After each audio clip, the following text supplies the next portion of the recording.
اب یہ کچھ نمونہ آپ کے پاس بن گیا،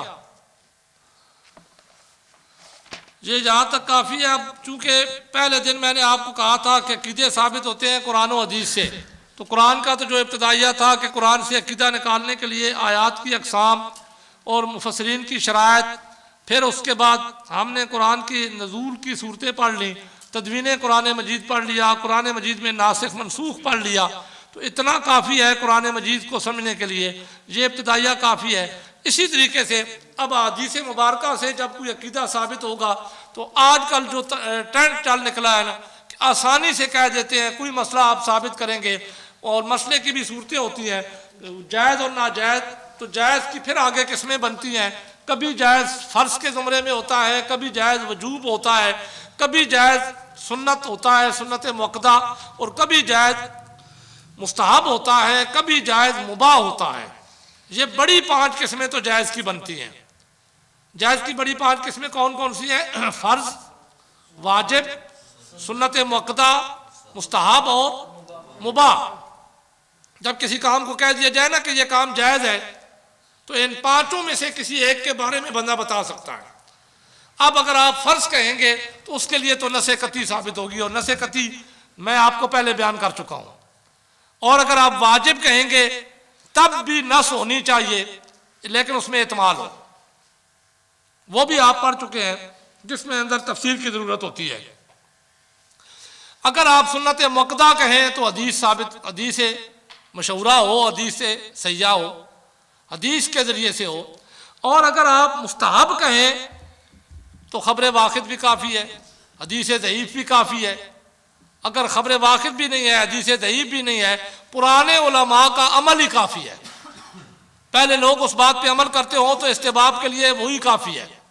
تو مباح تو وہ ہوتا ہے جس کے لیے دونوں طرفیں برابر ہوں، کہ حکم بھی ہو اور حکم نہ بھی ہو، دونوں طرفیں برابر ہوں، تو وہ بھی باخت کے لیے جائز ہوتا ہے۔ اب دوسری صورت بنتی ہے ناجائز۔ تو ناجائز کی 2 قسمیں ہیں، یا حرام ہوگا یا مکروہ تحریمی ہوگا۔ حرام کے لیے نص قطعی چاہیے روکنے کے لیے، مکروہ تحریمی کے لیے بھی نص چاہیے جس میں احتمال ہو۔ جیسے وجوب کے لیے، وجوب کے مقابلے میں مکروہ تحریمی آتا ہے۔ ان 2 صورتوں سے ہٹ کر نہیں، اگر کوئی بندہ فوراً کوئی عمل کرے نا تو کہہ دے کہ یہ ناجائز ہے، تو یہ آپ کے ذمہ ہے کہ اس سے ناجائز کی دلیل مانگے کہ ناجائز کون سی قسم ہے بھائی۔ جیسے میں مثال دے کر آپ کو سمجھاتا ہوں نا، آپ انگوٹھے چومتے ہیں، حضور علیہ السلام کا نام نامی اس میں گرامی آ جائے، انگوٹھے چومتے ہیں نا، تو فوراً اگر کوئی کہہ دے کہ یہ ناجائز ہے جی، تو اس سے گھبرانا نہیں ہے، اس سے کہو جی ناجائز کی کون سی قسم بنتی ہے؟ آپ ناجائز تو کہہ رہے ہیں، بتائیں نا ذرا یہ کون سی قسم ہے، حرام ہے یا مکروہ تحریمی ہے؟ حرام کہے تو تب بھی دلیل دینا اس کے ذمہ ہے قرآن مجید کی کون سی آیت ہے جس سے یہ حرمت ثابت ہے، اور اگر مکروہ تحریمی کہے تو تب بھی دلیل دینا اس کے ذمہ ہے قرآن کی کون سی آیت ہے جو احتمالی آیت ہے، کون سی حدیث ہے، یہ ثابت کرنا اس کا کام ہے۔ 11ویں مناتے ہوئے کوئی کہے ناجائز ہے تو ذرا کوئی آیت دکھاؤ نا کون سی ناجائز کی قسم ہے۔ کوئی بھی عمل اہل سنت و جماعت کے عقیدوں کا، ہاں یہ علیحدہ بات ہے کہ جب ہم ثابت کریں گے ہمارے ذمہ آئے گا کہ تم جائز کہتے ہو تو تم بتاؤ کہ کیا ہے، تو ہم بتا دیں گے کہ یہ واجب ہے، فرض ہے، مستحب ہے، سنت مؤکدہ ہے، ہم اس کے مطابق دلائل دیں گے۔ جب ہم مستحب کہیں گے تو حدیث ضعیف بھی وہاں پہ عمل کرے گی۔ یہ اب میں ابتدائیہ اس لیے آپ کو لکھا رہا ہوں کہ اب ہم آگے مسائل کی طرف آئیں گے نا، وہی مسائل سارے حاضر و ناظر، علم غیب مصطفیٰ صلی اللہ علیہ وآلہ وسلم، امداد و استمداد، شرک، بدعت، باس الہ، وحی۔ تو جب ان باتوں کی طرف ہم آئیں گے تو ہم احادیث سے استدلال کریں گے۔ تو جب ہم کسی مسئلے میں مثلا انگوٹھے چومنے والی حدیث ہم بیان کریں گے تو عام طور پر کہہ دیا جاتا ہے جی یہ ضعیف ہے، تو آپ نے گھبرانا نہیں ہے کہ ضعیف ہے تو پھر کیا ہو گیا، کیونکہ یہی ثابت بتانا ہے ہم نے کہ حدیث کی کتنی قسمیں ہیں اور کون سی قسم سے کیا ثابت ہوتا ہے۔ ہم جو ثابت کر رہے ہیں تو کیا ضعیف حدیث وہاں پہ لگ سکتی ہے یا نہیں؟ ضعیف حدیث سے وہ چیز ثابت ہو سکتی ہے یا نہیں، یہ سمجھنے کے لیے آپ کو یہ حدیث کی 2-3 قسمیں ذہن میں رکھنی پڑیں گی۔ ان کے چند احکام ہیں، وہ میں آپ کے گوش گزار کر دیتا ہوں، یہ ذہن میں رکھنے پڑیں گے، اس کے بعد سمجھنا آسان ہو جائے گا۔ تو عنوان قائم کریں اقسام حدیث۔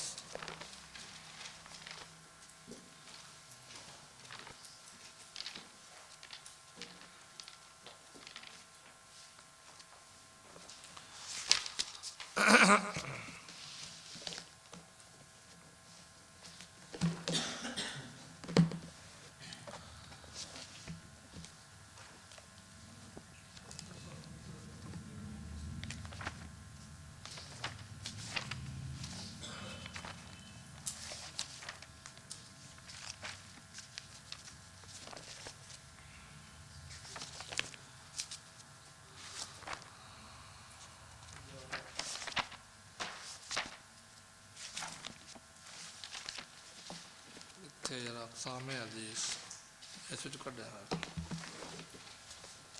ہاں جی، اب اقسام حدیث کی بات شروع کرنے سے پہلے حدیث کی تو بے شمار قسمیں ہیں، لیکن اس سے پہلے کہ میں آپ کے سامنے ساری قسمیں تو بیان بھی نہیں کر سکتا، اتنی زیادہ قسمیں آپ کو یاد بھی نہیں رہ سکتی۔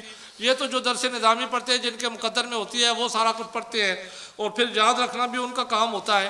آپ کو سمجھانے کے لیے، جو صرف عقائد کو سمجھنے کے لیے آپ جہاں پہ بیٹھے ہوئے ہیں، تو اس لحاظ سے حدیث کی پہلے، حدیث کہتے ہیں حضور علیہ السلام کے قول، فعل اور عمل کو۔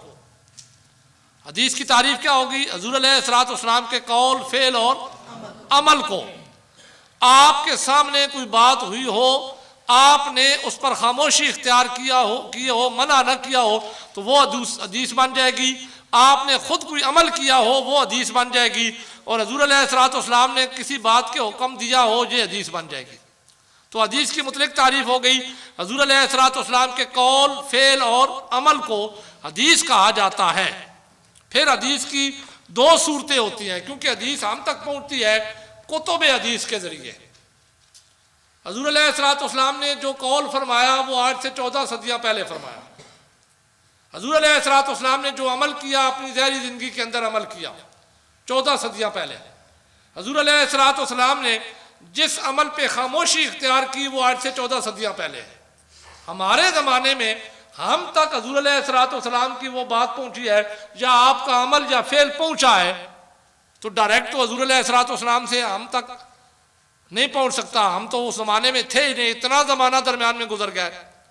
تو ہم تک پہنچے گا کہ حضور علیہ السلام کا وہ قول، فعل، عمل کسی صحابی نے آپ سے سنا ہوگا، انہوں نے آگے بیان کیا ہوگا۔ پھر وہ زمانہ جب صحابہ کا گیا، تو ان سے تابعین نے سنا ہوگا۔ تابعین کا زمانہ گیا تو تبع تابعین کا آ گیا، تبع تابعین کا گیا تو پھر نچلے زمانے آ گئے، آتے گئے یہاں تک کہ تابعین اور تبع تابعین کے دور میں ہی ہم کہہ لیں، یا اسے نچلے دور میں حدیث کی کتابیں بننا شروع ہو گئیں۔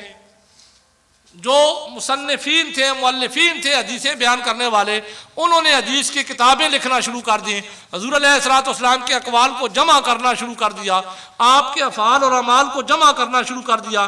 تو ان کے جمع کرتے ہوئے انہوں نے ترتیب یہ رکھی کہ انہوں نے جس تابعی سے سنا، اس تابعی کا نام لیا، پھر اس تابعی نے جس صحابی سے سنا، اس کا نام لیا، پھر صحابی نے اگر کسی اور صحابی سے سنا تو اس کا نام لیا، اگر ڈائریکٹ حضور علیہ السلام سے سنا تو اس کا نام لیا۔ تو یہ جب مصنفین، مؤلفین، کتاب والے جب اس کتاب کے اندر حدیث بیان کرتے ہیں، تو پہلے یہ نام بیان کرتے ہیں کہ فلانے نے فلانے سے سنا، فلانے نے فلانے سے سنا، فلانے نے فلانے سے سنا، اور فلانے نے حضور علیہ السلام سے سنا۔ تو حدیث کو بیان کرتے ہوئے جس حصے میں یہ نام بیان کیے جائے، اس حصے کو اسناد کہا جاتا ہے۔ حدیث کے اس حصے کو جو ہوتا بھی پہلے ہے، اور جس میں نام ہوتے ہیں راویوں کے کہ جنہوں نے روایت کیا ہوتا ہے حدیث کو حضور علیہ السلام سے، اس حصے کو کیا کہا جاتا ہے؟ اسناد۔ اس حصے کو کیا کہا جاتا ہے؟ اسناد۔ اور اگلا حصہ ہوتا ہے جس میں حضور علیہ السلام کا قول، فعل، عمل بیان ہوتا ہے۔ جیسے عن عمر قال قال رسول اللہ صلی اللہ علیہ وآلہ وسلم انما الاعمال بالنیات۔ حضرت عمر فاروق رضی اللہ عنہ روایت کرتے ہیں کہ حضور علیہ الصلوۃ والسلام فرماتے ہیں کہ اعمال کے خاتمے کا دار و مدار نیت پر ہے۔ اب یہ انما الاعمال بالنیات حضور علیہ الصلوۃ والسلام کا حکم ہے، اور اس کو بیان کس نے کیا؟ حضرت عمر فاروق رضی اللہ تعالیٰ عنہ نے۔ تو حضرت عمر فاروق رضی اللہ عنہ کی یہ روایت کسی تابعی نے سنی ہوگی، عبداللہ بن عمر، ان سے روایت ہوگی، عبداللہ بن عمر سے پھر ان کے کسی شاگرد نے سنی ہوگی، یا ان کے بیٹے نے سنی ہوگی، سالم نے۔ اس طرح کرتے کرتے یہ امام بخاری تک پہنچی۔ اب امام بخاری جب اس کو روایت کریں گے تو وہاں سے نیچے سے شروع کریں گے نا، پہلے نام لیں گے جس سے انہوں نے سنا، پھر نام لیں گے آگے جس سے انہوں نے آگے سنا، اس طرح کرتے کرتے حضرت عمر فاروق رضی اللہ عنہ تک پہنچے گی۔ پھر ان سے روایت کر کے وہ کہیں گے قال قال رسول اللہ صلی اللہ علیہ وآلہ وسلم۔ اب حدیث کا یہ جو پہلا حصہ ہے نا، جس میں یہ سارے نام ہیں، اس کو کیا کہا جاتا ہے؟ اسناد، اور اگر ایک ہو تو سند۔ اسناد کا وعد کیا آتا ہے؟ سند۔ پہلا حصہ چونکہ یہاں ایک حدیث کی ہم بات کر رہے ہیں تو اس میں ہم سند کہیں گے، اور بہت سے ہوں تو اسناد۔ اور دوسرا حصہ جس میں یہ کہا گیا کہ انما الاعمال بالنیات، اعمال کا دار و مدار نیتوں پر ہے، اس کو کہا جاتا ہے متن۔ اس کو کیا کہا جاتا ہے؟ متن۔ جس میں حضور علیہ الصلوۃ والسلام کا قول، فعل اور عمل بیان ہو، اس کو کہا جاتا ہے متن۔ متن حدیث پہ کبھی جرا ہوتی ہی نہیں ہے۔ جو جان چھڑانا چاہے نا کسی حدیث کو ماننے سے، تو وہ متن پہ جرا نہیں کرتے۔ جو فرق باطلہ والے آج بحث کرتے ہیں کہ یہ ضعیف ہے، یہ موضوع ہے، یہ متروک ہے، وہ متن پہ بحث نہیں کرتے، وہ بحث کرتے ہیں اسناد پہ۔ کس پہ بحث کرتے ہیں؟ اسناد پہ۔ جو پہلا حصہ ہوتا ہے جس میں راویوں کے نام ہوتے ہیں، اب دیکھیں نا، راویوں کے نام آئیں گے تو زمانہ اتنا گزرا ہے، کوئی ایک ایسا راوی بھی آ جائے گا جس راوی کے بارے میں کسی نے یہ طعن کر دیا ہوگا کہ یہ جھوٹ بولتا تھا۔ تو حدیث ہے نا، حضور علیہ الصلوۃ والسلام کا قول ہے، اس کی عظمت یہ ہے کہ اگر اس اسناد میں ایسا راوی آ جائے جس پر یہ طعن ہو کہ یہ جھوٹ بولا کرتا تھا، یہ نہیں ہے کہ اس حدیث میں جھوٹ بولا، یہ تو تعین ہے ہی نہیں کہ حدیث میں جھوٹ بولا، ہاں زندگی کے اندر کبھی اس نے جھوٹ بولا، تو اگر وہ اس روایت میں آ گیا تو اس حدیث کا وہ مقام نہیں ہوگا جو اس حدیث کا ہوگا جس میں سارے سچے راوی ہیں۔ یہ ہے احتیاط، کیونکہ اس سے عقائد ثابت ہونے ہیں، اس سے اعمال ثابت ہونے ہیں، تو احتیاط یہ کی گئی۔ تو اس میں بحث ہوتی ہے، تو اسناد کے لحاظ سے حدیث کی اقسام بیان کی جاتی ہیں۔ تو میں بھی آپ کے سامنے جو بیان کروں گا، کیونکہ متن میں تو بحث ہے ہی نہیں، متن کا تو کوئی انکار کر ہی نہیں سکتا۔ اگر یہ ثابت ہو جائے نا کہ یہ حضور علیہ الصلوۃ والسلام کا قول اور فعل اور عمل ہے، تو کوئی بندہ تو اس سے پھر جان چھڑا ہی نہیں سکتا۔ سنی تو ویسے بھی نہیں چھڑاتے، سنی کا تو عقیدہ ہی یہی ہے کہ حضور علیہ الصلوۃ والسلام کی طرف چیز کی نسبت ہو گئی ہمارے لیے تو پھر وہ معتبر ہو جاتی ہے، چاہے کتا ہی کیوں نہ ہو۔ اگر اس کی نسبت حضور علیہ الصلوۃ والسلام کی طرف ہو جائے تو سنی تو اس کو اپنا سب کچھ مان لیتا ہے، وہ تو اس کو قابل تعظیم سمجھتا ہے۔ تو یہ تو سنی کا عقیدہ ہے نا، لیکن میں فرق باطلہ والوں کے لیے بھی یہ بات کہنا چاہتا ہوں کہ وہ بھی اگر متن حدیث پر وہ بھی جرا نہیں کریں گے، جرا ہوگی تو اسناد حدیث پہ ہوگی۔ تو اسناد کے لحاظ سے اسناد کی سمجھ تو آ گئی نا، متن اور اسناد یہ حدیث کی دو صورتیں بنتی ہیں، دو حصے بنتے ہیں۔ پہلا حصہ حدیث کا جس میں راویوں کے نام ہوتے ہیں اس کو اسناد کہا جاتا ہے، دوسرا حصہ جس میں حضور علیہ الصلوۃ والسلام کا قول و فعل عمل ہوتا ہے اس کو متن کہا جاتا ہے۔ اسناد کے لحاظ سے حدیث کی بہت سی اقسام ہیں، یہ بھی ذہن میں رہے کہ تین میں پڑھاؤں گا تو کوئی یہ نہ سمجھے کہ یہ بس تین سے آگے کوئی بھی نہیں ہے، بہت سی اقسام ہیں اسناد کے لحاظ سے جن کا احاطہ کرنا یہاں پہ تھوڑے سے وقت میں ممکن ہی نہیں ہے۔ تو اسناد کے لحاظ سے حدیث کی اصول حدیث میں وہ بیان کی جاتی ہے، تو جہاں ہم اصول حدیث نہیں پڑھ رہے، اس لیے میں صرف عقیدے کو سمجھنے کے لیے جو آپ کے لیے ضروری ہے وہ بتانا چاہتا ہوں۔ اسناد کے لحاظ سے حدیث کی بے شمار اقسام ہے، لیکن ہم جو یہاں پہ بیان کریں گے، جن پہ بحث کریں گے، تو وہ صرف تین قسموں پہ بحث کریں گے۔ اور یہ تین قسمیں حدیث کی کس لحاظ سے ہیں؟ ستے ہوئے ہو سارے؟ کس لحاظ سے ہیں؟ اسناد کے لحاظ سے۔ اسناد حدیث کی کون سا حصہ ہوتا ہے؟ اس کے اندر بیان کیا ہوتا ہے؟ جس کے اندر راویوں کے نام ہوتے ہیں۔ راوی کس کو کہتے ہیں؟ جو حدیث کو بیان کرنے والا ہو، جو روایت کرنے والا ہو، جس حصے میں ان کے نام ہو ان کو کیا کہا جاتا ہے؟ اسناد۔ اسناد کے لحاظ سے حدیث کی کتنی قسمیں ہیں؟ یہ تو غلطی نا، بے شمار اقسام ہے، تین نہیں، میں اسی وقت پہلے آکھا ہے بے شمار اقسام ہے، لیکن ہم جو بات کریں گے تو کتنوں میں؟ تین قسموں میں۔ ان میں سے پہلی قسم سنیے، پہلی یاد رکھ لی تو باقی دونوں قسمیں آپ کو یاد ہو جائیں گی۔ پہلی قسم ہے صحیح۔ حدیث کی اسناد کے لحاظ سے جن کی ہم بات کریں گے ان میں سے پہلی قسم کون سی ہے؟ صحیح۔ صحیح حدیث وہ حدیث ہوتی ہے جس کے اندر چار خوبیاں ہوں۔ صحیح حدیث وہ حدیث ہوتی ہے جس کے اندر کتنی خوبیاں ہوں؟ چار۔ پہلی اسناد کے لحاظ سے حدیث کی قسم جس پر ہم بات کر رہے ہیں وہ ہے صحیح۔ اور صحیح حدیث وہ حدیث ہوتی ہے جس کے اندر چار صفات ہوں، چار خوبیاں ہوں۔ اب ذرا سنتے جائیں اور اس کو یاد رکھنا ہے، ہمیشہ کے لیے یاد رکھنا ہے، یہ نہیں کہ تھوڑی دیر یاد رکھے پھر بھلا دینا ہے، کیونکہ یہ بڑی کام کی چیز ہے۔ جب آپ عقائد کی بات کریں گے یا خود اپنے عقیدہ صحیح کریں گے اور کسی کو آگے ہدایت کے راستے پہ چلائیں گے تو آپ کے لیے یہ جاننا ضروری ہوگا۔ کسی سے کلام کریں گے، کوئی آپ سے کسی قسم کا کوئی اعتراض کرے گا تو آپ کے لیے یہ جاننا پھر ضروری ہوگا کہ اس اعتراض کا جواب بھی دے سکیں اور اپنے عقیدے کو بھی، اپنے دل کو بھی مطمئن کر سکیں۔ تو پہلی قسم میں آپ کے سامنے بیان کرنے لگا ہوں۔ پہلی قسم صحیح ہے۔ صحیح اس حدیث کو کہا جاتا ہے جس کے اندر چار خوبیاں ہوں۔ پہلی خوبی جی، اس کی اسناد متصل ہو۔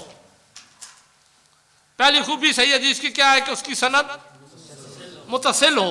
اب سارے آپ میرے منہ کی طرف دیکھ رہے ہیں جیسے میں نے کوئی عجیب بات کہہ دی ہے۔ سند متصل ہونے سے مراد یہ ہے کہ حضور علیہ الصلوۃ والسلام کی ذات گرامی سے لے کر مصنف کتاب تک، مثلا امام بخاری، یہ مثال سے سمجھ لیں، امام بخاری نے ایک حدیث نقل کی ہے بخاری شریف کے اندر، تو امام بخاری سے لے کر حضور علیہ الصلوۃ والسلام تک جتنا عرصہ درمیان میں گزرا ہے، 225 سال گزرے ہیں، 230 سال گزرے ہیں، ان سارے سالوں کے اندر اس حدیث کو جس نے جس سے سنا، اس نے آگے جس سے سنا، اس نے آگے جس سے سنا، اس نے آگے جس سے سنا، پھر اس نے آگے صحابی سے سنا، صحابی نے حضور علیہ الصلوۃ والسلام سے سنا، سارے نام موجود ہوں، سارے کے سارے راویوں کے نام موجود ہوں، درمیان میں کوئی ایک نام بھی چھوٹا ہوا نہ ہو۔ اگر کسی حدیث کی اسناد میں ایسی سند آ گئی کہ درمیان میں کوئی راوی چھوٹا ہوا ہے تو اس کو صحیح حدیث نہیں کہیں گے۔ حدیث وہ ہوگی، یہ مطلب نہیں ہے کہ حدیث ہی نہیں ہوگی، پھر لوگوں کی طرح نہیں کہ یہ ضعیف ہے جی، یہ نہیں ہوگا، حدیث ہی ہوگی، اس کو بھی حدیث ہی کہا جائے گا، لیکن یہ معنی ہوگا کہ یہ اس پہلے درجے میں نہیں آ رہی، صحیح حدیث نہ ہوگی۔ تو صحیح حدیث کی پہلی صفت کیا بنی؟ کہ اس کی اسناد متصل ہو۔ پہلی صفت صحیح حدیث کی کیا بنی؟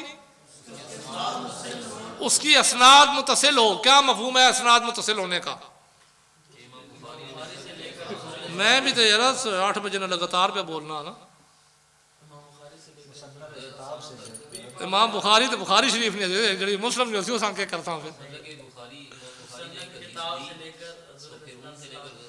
مصنف کتاب سے لے کر حضور علیہ الصلوۃ والسلام تک جتنے درمیان میں راوی روایت کرنے والے ہیں، زمانے کے زیادہ کم ہونے کے لحاظ سے سب کا موجود ہونا ضروری ہے، سب کا پتہ ہونا ضروری ہے، لکھا جانا ضروری نہیں ہے، سب کا پتہ ہونا ضروری ہے، درمیان میں کوئی راوی چھوٹا ہوا نہ ہو۔